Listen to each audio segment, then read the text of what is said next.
Hello there. Welcome back to Legal Marketing Moments. I'm Nancy Myrland with Myrland Marketing and Social Media. And I had a really good question posed to me this week by my good friend Nick. I won't put him on the spot by saying his last name, but he had a very good question. I was in Canva on canva.com. If you haven't used it, you should. And it's a great design tool for those of us who are not necessarily graphic designers. It makes us look better at designing than we are. And I was in there creating some images for 9/11 that I wanted to share. And I thought, you know what, if I'm going to do this, let me just create more. And before I knew it, I had about 20. And then I just repurposed it into a second size so that it fit better for Twitter. Anyhow, what I did was I shared that with several of my communities and said, if you'd like to use these, here's the link to use them as a template, which template in Canva, if you don't know, it means you can then copy them. And I said in my posts, you do anything you want to them. Change the sentiments, use your language, put your logo in if you want, and change the images, do whatever you want, but maybe this will help you get started if you haven't already done something. And my friend Nick had a very good question. He said,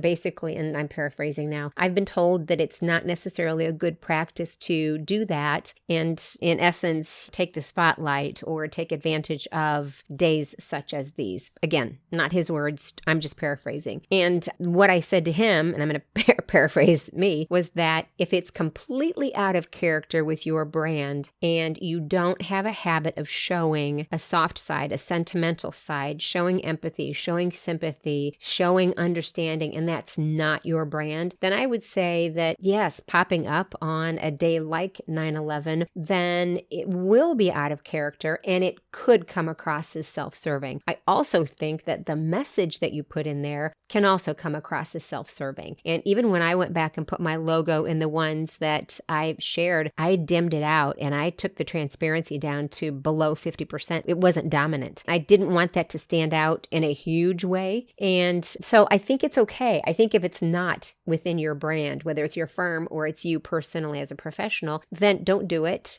If it is within your character and your brand, then I think it's perfectly okay to show that you care about the heroes. In this case, all the sentiments that I wrote were about the heroes of 9/11 and their families, and just to show that they will never be forgotten. So I'd love to know what your thoughts are about that too. If you agree or disagree, then I'm perfectly fine with that, of course. If you want to let me know, I'm at Nancy@myrlandmarketing.com, and that's MYRLAND marketing.com. If you're somewhere where you can leave a comment, just feel free to do that too. All right, thanks so much. Until next time, I'm Nancy Myrland.